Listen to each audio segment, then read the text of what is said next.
So hello guys, সবাইকে cute বয় Chris চ্যানেলে অনেক অনেক ওয়েলকাম। আর আমি এখন আছি মুর্শিদাবাদে, মানে আমার শ্বশুর বাড়ি, ঠিক আছে। আর এই দেখো, আমি আমার বউকে নিয়ে পাশে শুয়ে আছি বেলা অবধি।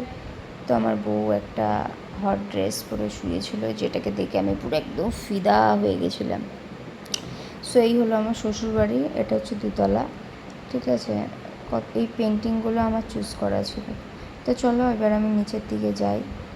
আজকে আমার প্রচণ্ড চিকেন খেতে ইচ্ছা করছিল, তাই আমি নিচে যাচ্ছিলাম একটু চিকেন রান্না করতে। দেখো, ঘরের মধ্যে সবাই মিলেমিশে কাজ করলে সেটা খুব তাড়াতাড়ি হয়ে যায়। সো কালকে গৌরী করেছে, আর আজকে আমি করছি। এই যে ডাঁটা দিয়ে সর্ষে হবে, আর এখানে ডাঁটা সর্ষেটা গৌরী খায়। আর এটা হচ্ছে চিকেন রাখা আছে, ঠিক আছে। তো এই দেখো, আমার চিকেনটা ফুটছে অলরেডি।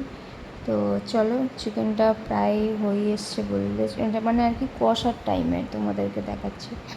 এটা কষা, কিন্তু তরকারিটা একদম ভালো হয়নি। তো চলো, নেক্সট একটা ব্লগের সাথে দেখা হবে। Tata, by.